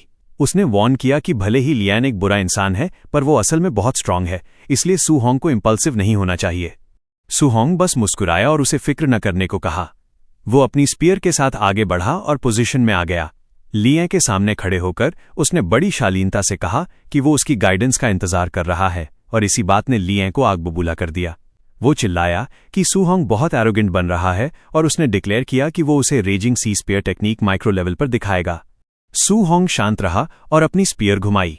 उसने जानबूझकर अपनी पावर को दबाया और उसे कंट्रोल किया, सिर्फ प्रोफिशिएंट लेवल तक। वो सब कुछ रिवील नहीं करना चाहता था, वो बस सामने वाले को ये दिखाना चाहता था कि वो कितनी बेवकूफ़ी भरी हरकतें कर रहा है। जैसे ही सू होंग की स्पीयर चली, लियन वहीं जम गया। वो फ्लो और वो मोमेंटम पहचाना हुआ था, proficient level raising sea spear technique. चाहे वो इसे झुठलाने की कितनी भी कोशिश करे, सामने खड़ी रियलिटी नहीं बदलने वाली थी। सू होंग ने रेजिंग सी स्पीयर टेक्निक में प्रोफिशिएंट लेवल हासिल कर लिया था और उसके मूवमेंट्स किसी टकराती हुई लहरों की तरह थे। जब उसने अटैक किया, उसका ओपोनेंट सुन रह गया। उसे अपनी आंखों पर भरोसा नहीं हो रहा था। सू होंग महज एक मार्शल अप्रेंटिस था, अभी तक एक असली मार्शल आर्टिस्ट भी नहीं बना था। पर किसी तरह उसने रेजिंग सी स्पीयर में महारत हासिल कर ली थी, ऐसी चीज जिसके लिए वेटरन्स भी स्ट्रगल करते हैं। लेकिन ये सब उसकी आंखों के सामने हो रहा था। तभी सू होंग के सामने एक नोटिफिकेशन आया, एक हायर लेवल ओपोनेंट को हराने के लिए। मार्शल वैल्यू +35 मिली और उसे यकीन हो गया कि ये काम कर रहा है। नॉर्मल स्पारिंग से भी उसे पॉइंट्स मिल रहे थे। अब उसे हर बार मौत का खतरा मोल लेने की जरूरत नहीं थी। वो बस चालाकी से लड़कर भी स्ट्रांग बन सकता था। इसी बीच उसका ओपोनेंट अंदर ही अंदर पैनिक कर रहा था। उसे ये सब इम्पॉसिबल लग रहा था। उसने सालों ट्रेनिंग की थी और इस लड़के ने इतनी जल्दी ये कर दिखाया। उसे लगा जैसे उसकी सारी मेहनत बेकार गई और वो पूरी तरह क्रश्ड महसूस करने लगा। इससे पहले की बात और बिगड़ती, सू होंग ने अपनी स्पीयर पीछे खींची और शांति से कहा, बस बहुत हुआ। ठीक तभी इंस्ट्रक्टर वहां आ पहुंचा। उसने देखा कि क्या हुआ है और तुरंत अपने स्टूडेंट को डांटने लगा। उस लड़के ने बहस करने की कोशिश की, पर इंस्ट्रक्टर ने उसके चेहरे पर एक जोरदार थप्पड़ जड़ दिया और कहा, अगर तुम हारना हैंडल नहीं कर सकते, वो चिल्लाया, तुम एक असली मार्शल आर्टिस्ट नहीं हो। भीड़ को ये देखकर बहुत मजा आया। ये लड़का हमेशा बहुत स्टकअप रहता था, तो इसे हम्बल होते देखना काफी अच्छा लगा। इंस्ट्रक्टर ने सू होंग की तरफ हैरानी से देखा। सू होंग ने वो मूव सिर्फ एक बार देखा था, पर उसने उसे पहले ही मास्टर कर लिया था। यहां तक कि कैपिटल के जीनियसेस भी ऐसा नहीं कर सकते थे। तुम्हारा टैलेंट वाकई स्कैरी है, इंस्ट्रक्टर ने कहा। मेरा स्टूडेंट एरोगेंट है, लेकिन तुमसे मिलना उसके लिए अच्छा रहा। उसने थोड़ा झुककर बो किया। छोटे भाई, मैं उसे मैनर्स सिखाने में फेल रहा। प्लीज हमें माफ कर दो। सू होंग हैरान था। उसने उम्मीद नहीं की थी कि उस आदमी का एटीट्यूड इतनी जल्दी बदल जाएगा। उसने सोचा, ये आदमी तो किताब के पन्ने पलटने से भी ज्यादा तेजी से चेहरे बदलता है। ट्रेनिंग ग्राउंड से निकलते वक्त वो थका हुआ महसूस कर रहा था, लेकिन ये एक गुड टायर्ड वाली फीलिंग थी। उसने आज काफी कुछ हासिल किया था। उसने थंडर रश फिस्ट और रेजिंग सी स्पीयर को मास्टर कर लिया था। इसके अलावा उसने ढेर सारी मार्शल वैल्यू भी अर्न की थी। अपने हाई स्कूल कैंपस से गुजरते हुए वो अपने नेक्स्ट स्टेप्स के बारे में सोचने लगा। एंट्रेंस एग्जाम बहुत करीब आ रहा था। रिच किड्स कंपटीशन के लिए पहले से ही हाई ग्रेड अलॉय वेपन्स खरीद रहे थे। उसे भी एक वेपन की जरूरत थी। उसे अभी भी अपने हाथों में स्पीयर का एहसास हो रहा था। मैं स्पीयर के साथ ही स्टिक करूंगा, उसने डिसाइड किया। उसे जल्द से जल्द एक असली अलॉय स्पीयर चाहिए था, लेकिन वो ब्रोक था। उसके पास अपनी आंट के मेडिकल बिल्स के लिए ही मुश्किल से पैसे थे, तो 70,000 की वेपन की बात तो दूर थी। लेकिन वो हार नहीं मानने वाला था। कोई न कोई रास्ता तो जरूर होगा। तभी पूरे शहर में एक अनाउंसमेंट गूंजी। फेरोशियस बीस्ट्स विल्डरनेस में अटैक कर रहे थे। सिटी लॉर्ड मार्शल आर्टिस्ट्स को हायर कर रहे थे ताकि वो उनका शिकार करें, जिसके बदले में बड़े रिवॉर्ड्स दिए जाने थे। सू होंग तुरंत समझ गया कि यही उसका चांस है। जब वो बाद में घर पहुंचा, उसकी आंट हमेशा की तरह काम में बिजी थीं। उन्होंने उससे कहा कि वो खुद को बहुत ज्यादा पुश न करे, क्योंकि उसने पहले ही उन्हें पैसे दे दिए थे। उसके अंकल ने काम करने की जिद की और कहा कि जब तक वो मूव कर सकते हैं, वो सू होंग पर रिलाई नहीं करेंगे। जब वो अंदर गया तो उन्होंने उसका वार्मली स्वागत किया। उसने उनसे रेस्ट करने को कहा और सब कुछ खुद संभाल लेने की बात कही। उसने एक्सप्लेन किया कि अब वो पैसे कमा सकता है। उसके अंकल हंसे। उन्होंने कहा कि ये सुनने में तो अच्छा लगता है, पर वो यूं ही खाली नहीं बैठ सकते। वो अपनी डेली नीड्स के लिए पैसे कमाना जारी रखना चाहते थे। उसकी आंट भी मुस्कुराईं। उन्होंने कहा कि उन्हें पैसे सेव करने की जरूरत है ताकि सू होंग अपनी ट्रेनिंग पर फोकस कर सके। ये सुनकर सू होंग का दिल भर आया। वो लोग बहुत लंबे समय से सादगी से रह रहे थे। जब तक वो उनका फ्यूचर सिक्योर करने के लिए काफी पैसे नहीं कमा लेता, वो लोग इतनी मेहनत करना कभी बंद नहीं करेंगे। उस रात छत पर उसने अपना स्टेटस पैनल खोला। विल्डरनेस काफी डेंजरस थी, इसलिए उसे और स्ट्रांग होने की जरूरत थी। उसने अपनी सारी बची हुई मार्शल वैल्यू अपनी वाइटैलिटी स्टैट्स में डाल दी। उसके अंदर पावर का एक सर्ज महसूस हुआ। उसका ब्लड रोर करने लगा और मसल्स टाइटन हो गईं। वो नंबर तब तक बढ़ा जब तक कि 95.2 पर नहीं पहुंच गया। वो एक बीस्ट जैसा फील कर रहा था, स्ट्राइक करने के लिए एकदम तैयार। अब वो एक असली मार्शल आर्टिस्ट बनने से बस एक छोटा कदम दूर था। 2 दिन बाद देर रात वो जिम के फ्लोर पर लेटा हुआ था, पूरी तरह ड्रेन्ड, लेकिन उसकी आंखों में एक चमक थी। उसने अपनी सभी स्किल्स को परफेक्ट कर लिया था। Thunder rush fist, raising sea spear, वोद्रा fist और फ्लोटिंग लाइट पाम। उसने एक गहरी सांस छोड़ी। 2 दिनों की नॉनस्टॉप ट्रेनिंग काम आई थी। अब जाने का वक्त था। अगली सुबह वो star city martial artist base की तरफ बढ़ा। वहां पहुंचकर वो दंग रह गया। उसने इसे टीवी पर देखा था, पर वहां खुद होना एक अलग ही एक्सपीरियंस था। वो जगह स्ट्रांग मार्शल आर्टिस्ट से भरी हुई थी। उसने बाउंटी बोर्ड चेक किया। नॉन रैंक्ड बीस्ट्स के 300 कॉइन्स मिल रहे थे। टियर 1 अर्ली स्टेज के लिए 1000, मिड स्टेज के लिए 3000 और लेट स्टेज के लिए 5000। सू होंग नियमों को देखकर थोड़ा फ्राउन करने लगा। रिवॉर्ड के प्रूफ के तौर पर वो सिर्फ लेफ्ट ईयर एक्सेप्ट कर रहे थे। ये काफी ओल्ड फैशन लग रहा था। पास ही एक आदमी ने काउंटर पर एक खून से सना हुआ बोरा रखा। मिस, इन्हें गिन लो, उसने कहा। वो बैग कानों से भरा हुआ था। अचानक दरवाजे पर कुछ हलचल हुई। रास्ते से हटो, कोई चिल्लाया। यंग मास्टर यी यहां आए हैं। भीड़ एक तरफ हट गई। सू होंग ने एक एरोगेंट दिखने वाले लड़के को अंदर आते देखा। वो उसे कुछ जाना पहचाना लगा। सू होंग ने आंखें सिकोड़ी। वो वाइब उसे किसी की याद दिला रही थी। आसपास के लोग आपस में खुसुर पुसुर कर रहे थे। अगर इसके अंकल बॉस नहीं होते तो ये अब तक मर चुका होता। मैंने सुना है उसे हाल ही में किसी ने पीटा है। अच्छा हुआ उसके साथ। वाकई, तभी तो वो इतने दिनों से छुपा हुआ था। सू होंग ने सुना, फिर ऊपर देखा। एक पल के लिए उनकी नजरें मिली। उन्होंने एक दूसरे को पहचान लिया। माहौल में टेंशन बढ़ गई। सू होंग को एक बात समझ आई। यहां सिर्फ बीस्ट्स ही खतरा नहीं थे, इंसान भी उतने ही डेंजरस थे।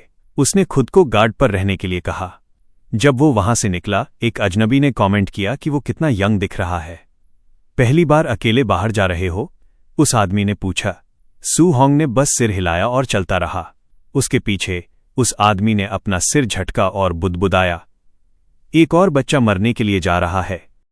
सू होंग ने विल्डरनेस में कदम रखा और चारों ओर देखा।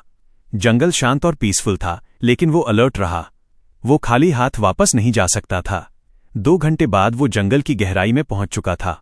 उसने पानी का एक घूंट पिया, थोड़ा परेशान होकर। कहीं कोई बीस्ट नहीं था। शायद आउटर एरिया को पहले ही पूरी तरह हंट किया जा चुका था। उसने और तेजी से डीपर जाने का फैसला किया।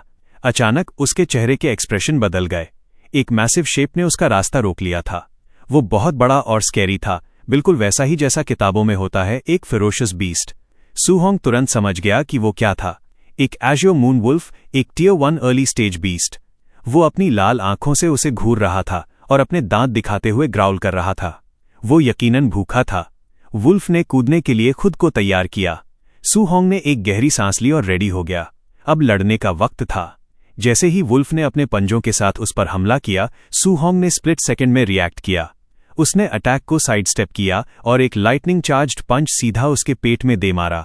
उस इम्पैक्ट ने बीस्ट को दूर उड़ा दिया और उसकी मैसिव बॉडी एक पेड़ से जोरदार आवाज के साथ जा टकराई। वुल्फ जमीन पर गिर पड़ा, पूरी तरह पैरालाइज्ड। सू होंग उसके सामने खड़ा था। उसके हाथों से अभी भी इलेक्ट्रिसिटी की चिंगारियां निकल रही थीं। अपने कांपते हुए हाथों को देखते हुए उसने अपने अंदर पावर का सर्ज महसूस किया। असली फेरोशियस बीस्ट से लड़ना उसकी इमेजिनेशन से कहीं ज्यादा थ्रिलिंग था। एक टियर 1 अर्ली स्टेज बीस्ट को एक ही हिट में गिरा देने से उसका खून जोश से भर गया। अगर ये इतना आसान था तो उसने सोचा कि वो एक मिड स्टेज बीस्ट को कैसे हैंडल करेगा। तभी उसे कुछ हलचल महसूस हुई। परछाइयों से एक मैसिव फिगर बाहर निकली जिसकी धीमी दहाड़ पूरे जंगल में गूंज रही थी। वो एक रेजिंग ब्लैक बेयर था, एक टियर 1 मिड स्टेज बीस्ट। उसने तुरंत चार्ज किया, ये सोचकर कि उसे एक आसान शिकार मिल गया है। लेकिन इससे पहले कि वो स्ट्राइक कर पाता, एक ब्लर ऑफ मोशन उससे सीधा टकराई। एक भारी लाइटनिंग इन्फ्यूज्ड फिस्ट उस भालू को लगा जिसने उसे सीधा जमीन पर ढेर कर दिया। सू होंग शांत होकर खड़ा रहा। उसने अपनी स्ट्रेंथ से उस बीस्ट को गिरा दिया था। धीरे धीरे सांस छोड़ते हुए उसे एहसास हुआ कि वो कितना पावरफुल बन चुका है। जब तक वो किसी टियर 2 बीस्ट से नहीं टकराता, वो यहां सेफ था। यानी 3000 की एक और बाउंटी पक्की हो गई थी। तभी एक सिस्टम नोटिफिकेशन पॉपअप हुआ। उसकी एक्यूमुलेटेड मार्शल वैल्यू आखिरकार इतनी हो गई थी कि वो ब्रेक थ्रू करके एक मार्शल आर्टिस्ट बन सके। सू होंग का दिल जोर से धड़कने लगा। वो थ्रेशोल्ड पर था, लेकिन इससे पहले कि वो सेलिब्रेट कर पाता, एक खौफनाक दहाड़ ने पूरे जंगल को हिला दिया। प्रेशर इतना इंटेंस था कि उसकी रूह कांप गई। उसका चेहरा तुरंत गंभीर हो गया। वो आवाज की तरफ मुड़ा और अपनी आंखें सिकोड़ी। जिसने भी वो आवाज की थी, वो उसके अब तक के सामना किए गए किसी भी बीस्ट से कहीं ज्यादा स्ट्रांग था। उसके मन में क्यूरियोसिटी और कॉशन के बीच जंग चल रही थी, पर आखिर में जीत क्यूरियोसिटी की हुई। वो चुपचाप उस दहाड़ की तरफ बढ़ा। एक ऊंची रॉक फॉर्मेशन पर पहुंचकर वो बेहतर व्यू के लिए ऊपर चढ़ गया। जो उसने देखा, उसे देखकर उसकी सांसें थम गईं। पेड़ों के बीच एक विशाल ब्लैक स्केल्ड सर्पेंट कुंडली मारे बैठा था। वो एक टियर 1 लेट स्टेज बीस्ट था, एक ब्लैक जेड पाइथन। उसका साइज बहुत बड़ा था और उसकी ऑरा बेहद टेरिफाइंग थी।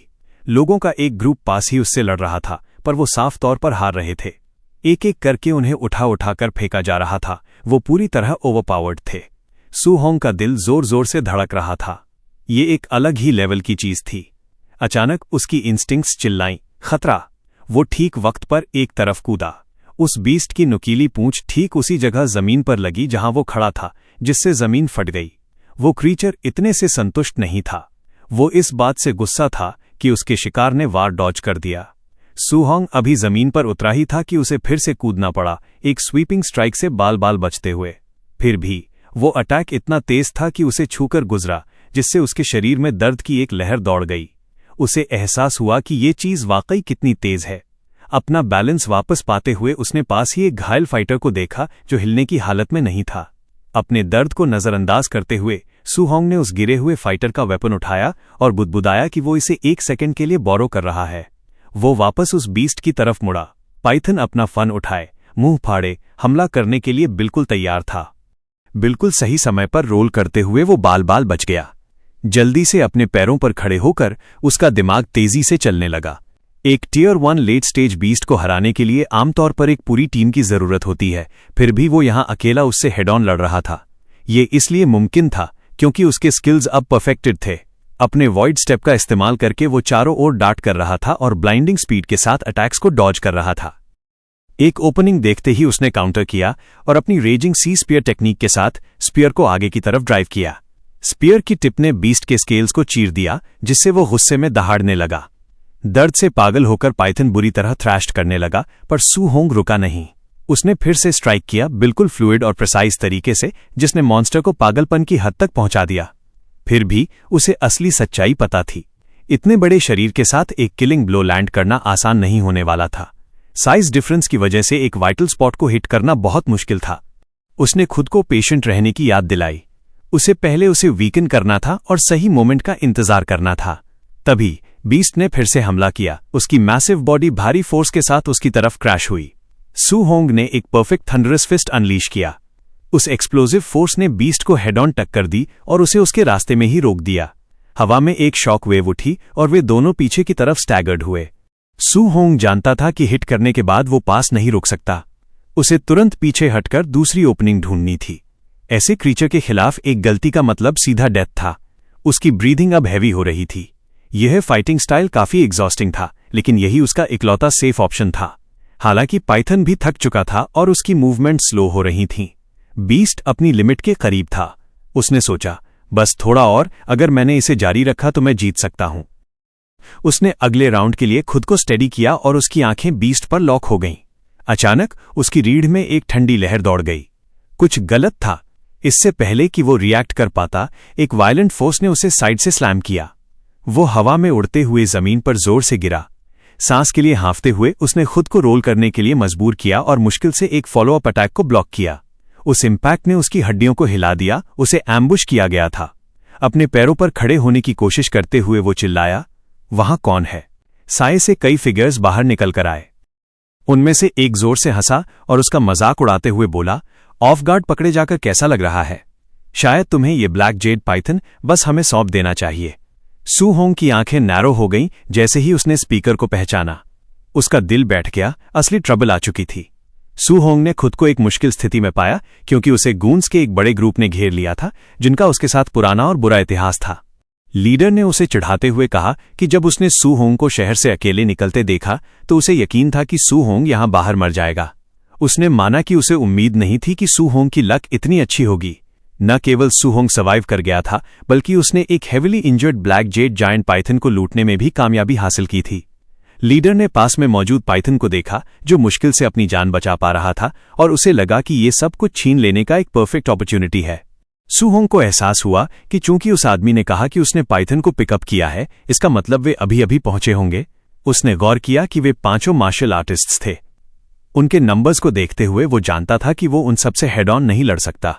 अचानक एक ठग उसकी तरफ मुक्का तानकर लपका। उसने चिल्लाकर कहा कि यंग मास्टर वाई को ये पाइथन चाहिए और पूछा कि सू होंग अभी तक भागा क्यों नहीं। इस डिसरिस्पेक्ट से सू होंग चिढ़ गया और उसने अपने हाथ में भारी मात्रा में ऑरा चैनल की। उसने उन्हें बताया कि पहले वो सिर्फ एक स्नीक अटैक की वजह से पीछे धकेला गया था, और पूछा कि क्या उन्हें सच में लगता है कि वो उन्हें हरा नहीं सकता। सू होंग ने एक पंच मारा जो सीधे दुश्मन के मुक्के से टकराया और एनर्जी की एक शॉक वेव रिलीज हुई। वो गून उस अचानक लगी फोर्स से दंग रह गया और उसे एहसास हुआ कि सू होंग की पावर असल में कितनी टेरिफाइंग थी। सू होंग वहीं नहीं रुका। उसने उस आदमी के चेहरे पर एक फॉलो थ्रू पंच जड़ा, जिससे वो उड़ता हुआ बाकी ग्रुप की तरफ जा गिरा। लीडर ने उस मूव को तुरंत पहचान लिया। वो पावरफुल वज्रा फिस्ट था। उसे एहसास हुआ कि ये वाकई वही शख्स है जिसे मिनोटॉर के नाम से जाना जाता है। लीडर इस स्ट्रेंथ के डिस्प्ले से वाकई इंप्रेस था। हालांकि सू होंग ने भी लीडर को पहचान लिया था। वो व्हाइट फॉक्स था। व्हाइट फॉक्स ने दावा किया कि सू होंग ने भीड़ के सामने उसे ह्यूमिलिएट किया था। ऐसा पहले किसी ने नहीं किया था। उस याद से गुस्से में आकर व्हाइट फॉक्स ने फैसला किया कि वो इसे ऐसे ही नहीं जाने देगा। उसने अपने आदमियों को आदेश दिया कि सू होंग को तुरंत मार गिराओ। ग्रुप अपने वेपन्स लेकर आगे बढ़ा। सू होंग ने जल्दी से अपना स्पीयर उठाया और डिस्टेंस बनाने के लिए जंगल की तरफ भागा। व्हाइट फॉक्स ने उसे भागने नहीं दिया और सबको उसका पीछा करने का कमांड दिया, और वो खुद सू होंग के पीछे भागते हुए पैक को लीड करने लगा। उन्होंने विल्डरनेस की तलाशी ली और हर मुमकिन हाइडिंग स्पॉट को चेक किया। एक गून ने शिकायत की कि वे उसे ढूंढ नहीं पा रहे हैं, जबकि दूसरे ने चेतावनी दी कि आगे के घने जंगल एम्बुश के लिए परफेक्ट हैं, और सबको अलर्ट रहने को कहा। उनमें से एक फिर भी कॉकी बना रहा। उसने कहा कि उनकी तरफ इतने लोग हैं तो सिर्फ एक बंदे से डरने की कोई वजह नहीं है। पर पलक झपकते ही एक फिगर ब्लाइंडिंग स्पीड के साथ उसके पीछे से गुजरी। जैसे ही वो गून पीछे मुड़ा, वहां सू होंग खड़ा था। सू होंग ने एक क्रशिंग पंच लैंड किया, जिससे वो आदमी हवा में उड़ता हुआ सीधा अपने लीडर के सामने जाकर गिरा। वो आदमी यकीनन बेहोश हो चुका था। लीडर हैरान रह गया, ये सोचकर कि सू होंग इतना फास्ट कैसे मूव कर सकता है। व्हाइट फॉक्स को अपनी आंखों पर यकीन नहीं हो रहा था। उस ब्रूटल अटैक को देखने के बाद बाकी ग्रुप ने जल्दी से एक डिफेंसिव सर्कल बना लिया, क्योंकि वे सब डरे हुए थे कि अगला नंबर उनका न हो। एक गून ने उस मूव को 9 एकोस थंडर रश फिस्ट के रूप में आइडेंटिफाई किया और बताया कि टियर 3 मार्शल आर्टिस्ट्स भी इसे परफेक्ट करने के लिए स्ट्रगल करते हैं। व्हाइट फॉक्स फ्रस्ट्रेट होकर उन पर चिल्लाया कि चुप हो जाओ। मन ही मन वो पैनिक कर रहा था, ये सोचकर कि वज्रा फिस्ट और थंडर रश फिस्ट दोनों में महारत हासिल करना नामुमकिन होना चाहिए। वो अब असली डर महसूस करने लगा था। उसका डर और बढ़ जाता अगर उसे पता होता कि सू होंग फिलहाल ऊपर एक पेड़ पर छिपा है और उनकी हर मूव को देख रहा है। सू होंग के लिए वे चूहे की तरह लग रहे थे जिनका शिकार एक बिल्ली कर रही हो। उसने सोचा कि अगर उसने पहले पाइथन से लड़ते हुए इतनी एनर्जी वेस्ट न की होती तो वो उन्हें हेड ऑन कुचल देता। उसने एक डिस्ट्रैक्शन क्रिएट करने के लिए अपना स्पीयर फेंका ताकि वो उन्हें एक एक करके चुन सके। स्पीयर पास में जमीन पर जोर से लगा, जिससे पूरा ग्रुप चौंक गया। जब वे स्पीयर की तरफ डिस्ट्रैक्टेड थे, सू होंग नीचे कूदा, एक गून को पकड़ा और अटैक कर दिया। उस इंस्टेंट स्ट्राइक के बाद वो फिर से सायों में गायब हो गया। बचे हुए गूंज अब पूरी तरह टेरिफाई हो चुके थे। उन्हें महसूस हुआ कि इतने इंटेंस शख्स के खिलाफ साथ रहना भी उन्हें नहीं बचा पाएगा। उन्होंने यंग मास्टर वी से वहां से चलने की भीख मांगी, ये कहते हुए कि वो लड़का बहुत स्ट्रांग है, लेकिन लीडर ने सुनने से मना कर दिया। व्हाइट फॉक्स का ईगो उसे भागने नहीं दे रहा था। वो अपनी पावर प्रूव करना चाहता था, भले ही वो अंदर से डरा हुआ था। उसने डिक्लेयर किया कि उसे आज सू होंग को मारना ही होगा। इस बीच सू होंग उनके चारों ओर इतनी हाई स्पीड से चक्कर काट रहा था कि वे उसे मुश्किल से ट्रैक कर पा रहे थे। अचानक जब व्हाइट फॉक्स बात ही कर रहा था, सू होंग पास से तेजी से गुजरा। इससे पहले कि लीडर रिएक्ट कर पाता, एक और गून को पकड़कर जमीन पर पटक दिया गया। पहले की तरह सू होंग अटैक के तुरंत बाद गायब हो गया। व्हाइट फॉक्स का पैनिक अब फ्रस्ट्रेशन में बदल गया। वो समझ नहीं पा रहा था कि ये लड़का कुछ ही दिनों में इतना स्ट्रॉन्गर कैसे हो गया। ये उसे अनरियल लग रहा था। तभी उसके ठीक पीछे से एक ब्लर गुजरा। जैसे ही वो वापस मुड़ा, सू होंग बिल्कुल उसके सामने खड़ा था, स्ट्राइक करने के लिए तैयार। व्हाइट फॉक्स ने तुरंत रिएक्ट किया, घूमते हुए चिल्लाया कि वो अभी तक हारा नहीं है। उसने अपने हाथ में मैजिक ऑरा इकट्ठा की और स्ट्राइक करते हुए चिल्लाया कि ये वॉइड ब्रेकिंग फिंगर है। सू होंग ने एक स्मूथ मूवमेंट के साथ उस अटैक को डॉज कर दिया। उसकी जगह पीछे वाले पेड़ को वो हिट लगा। व्हाइट फॉक्स के अटैक की फोर्स बहुत ज्यादा थी, जिसने पेड़ के तने को पूरी तरह चकनाचूर कर दिया। व्हाइट फॉक्स रुका नहीं। सू होंग को डॉज करते देख उसने एक के बाद एक बीम फायर की और बार बार अपने अटैक का नाम चिल्लाने लगा। चाहे उसने कितनी भी बार फायर किया हो, सू होंग बहुत फास्ट था और उसने हर शॉट को अवॉइड कर दिया। डॉज करते हुए सू होंग उसकी पावर को एनालाइज कर रहा था, ये सोचते हुए कि ये स्किल कम से कम बी रैंक की होगी। उसे ये दिलचस्प लगा और उसने फैसला किया कि वो इसे बाद में सीखना चाहेगा। वहीं दूसरी ओर व्हाइट फॉक्स अपना आपा खो रहा था। उसकी उंगली चमक रही थी। नीली ऑरा में चमकते हुए व्हाइट फॉक्स चिल्लाया कि सू होंग ने अब एक परमानेंट दुश्मन बना लिया है। उसने धमकी दी कि वापस जाते ही वो सू होंग की पूरी फैमिली को खत्म कर देगा। जैसे ही सू होंग ने अपनी फैमिली के खिलाफ ये धमकी सुनी, उसके अंदर कुछ टूट गया, क्योंकि अपनी फैमिली को खतरे में डालना उसके लिए पूरी तरह अनएक्सेप्टेबल था। गुस्से से भरा हुआ उसने डॉस करना बंद कर दिया और सीधे व्हाइट फॉक्स की तरफ लपका। व्हाइट फॉक्स ने अपने बैकग्राउंड की शेखी बघारते हुए उसे डराने की कोशिश की और बताया कि उसका अंकल मार्शल आर्टिस्ट बेस पर एक सुपरवाइजर है और उसका पिता एक वीआईपी है। इससे पहले कि वो अपनी बात पूरी कर पाता, सू होंग उसके बिल्कुल सामने था, जिससे एक टेरिफाइंग प्रेशर निकल रहा था। सू होंग पहले खामोश रहा और अपनी पावर को ही बोलने दिया। एक मैसिव पंच चार्ज करते हुए उसने आखिरकार बात की और व्हाइट फॉक्स से कहा कि जब वो एरोगेंट बन रहा था तब ज्यादा बेहतर लग रहा था। उसने कहा कि ये भीख मांगना उस पर सूट नहीं करता, लेकिन वो इसे खत्म करना एंजॉय करेगा। सू होंग ने व्हाइट फॉक्स के चेहरे पर एक जोरदार पंच जड़ा, जिससे वो पीछे की ओर उड़ता चला गया। उस प्रहार के पीछे की पावर ओवरवेलमिंग थी। व्हाइट फॉक्स जंगल में काफी दूर जा गिरा और जमीन पर जोर से टकराने से पहले कई पेड़ों को तोड़ता हुआ निकला। इम्पैक्ट की वजह से हवा में धूल और धुआं भर गया। जब धूल शांत हुई तो सू होंग गुस्से में भरा हुआ वहां आया और उसकी बॉडी से एक रेड ऑरा निकल रही थी। उसने व्हाइट फॉक्स से कहा कि उसे कभी भी उसकी फैमिली को धमकी की तरह इस्तेमाल नहीं करना चाहिए था। जमीन पर टूटा हुआ और खून से लथपथ पड़ा व्हाइट फॉक्स यकीन नहीं कर पा रहा था और उसने पूछा कि सू होंग इतना स्ट्रांग कैसे है। उसने इस बात पर जोर दिया कि ये इम्पॉसिबल है, क्योंकि सू होंग को तो अभी तक एक मार्शल आर्टिस्ट भी नहीं होना चाहिए था।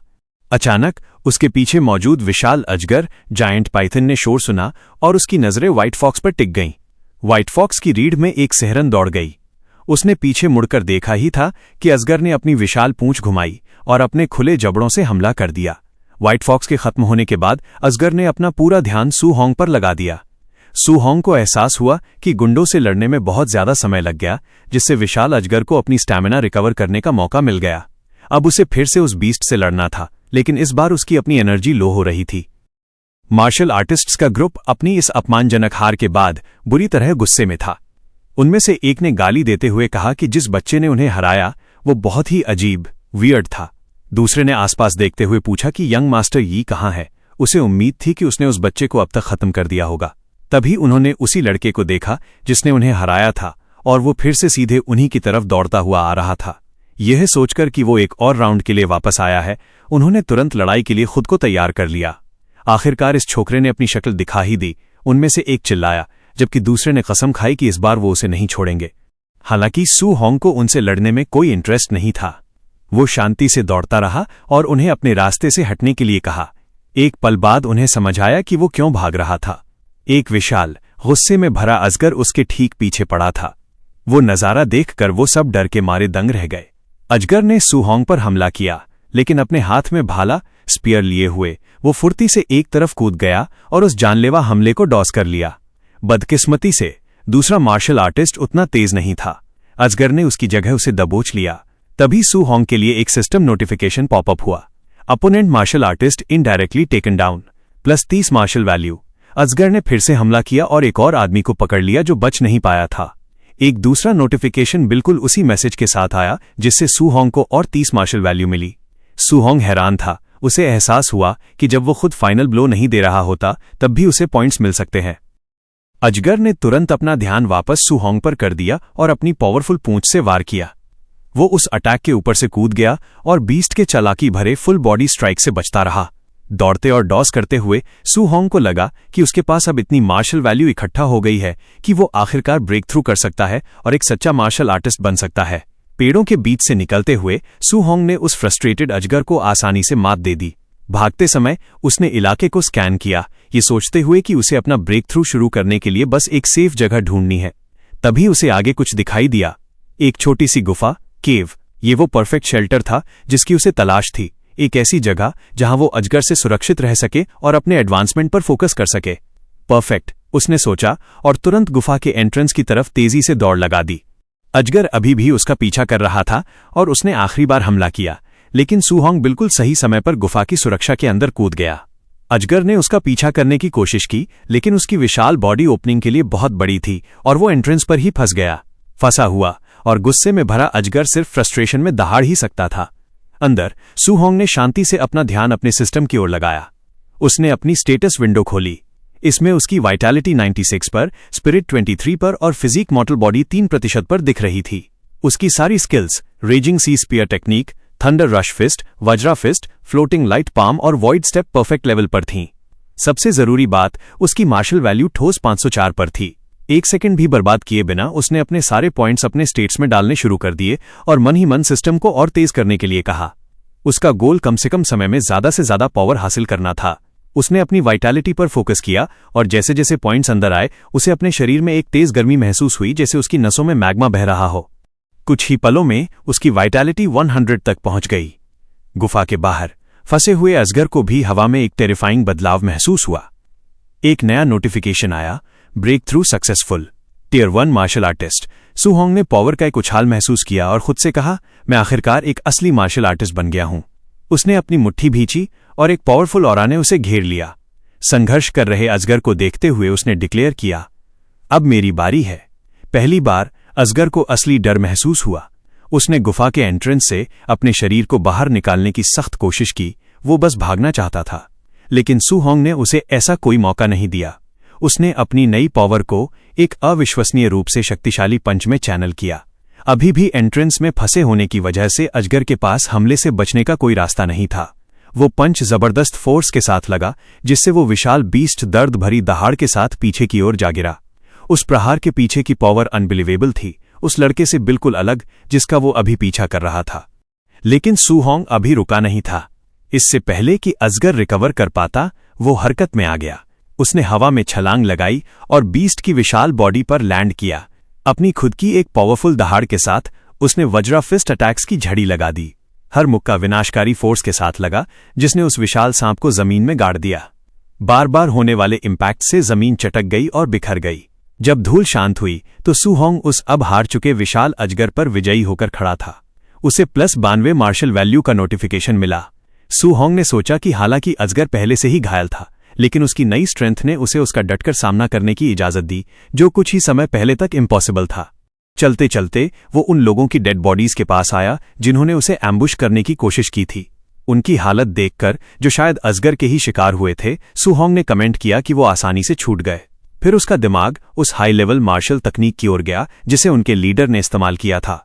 उसकी तलाश रंग लाई। उसे वी हॉन्ग की बॉडी पर एक मैनुअल मिला, वॉइड ब्रेकिंग फिंगर। उसने अपने चेहरे पर इंटरेस्ट के साथ पढ़ा। ये अब और भी अच्छा होता जा रहा है। तुरंत निकलने के बजाय उसने गुफा के पास ही रुकने का फैसला किया। उसने आग जलाई और अपने नए इनाम को स्टडी करने के लिए विशाल अजगर के शव के पास बैठ गया। उसने मैनुअल को स्टडी करना शुरू किया और अपनी एनहांस्ड एबिलिटीज के साथ जल्दी ही वॉइड ब्रेकिंग फिंगर के पूरे इंट्रोडक्टरी मेथड को याद कर लिया। अब बस अपने सिस्टम का इस्तेमाल करके इसे मास्टर करना बाकी था। क्या आप चाहते हैं कि मैं आपके YouTube चैनल के लिए इस स्क्रिप्ट के आधार पर एक आकर्षक थंबनेल आइडिया तैयार करूं?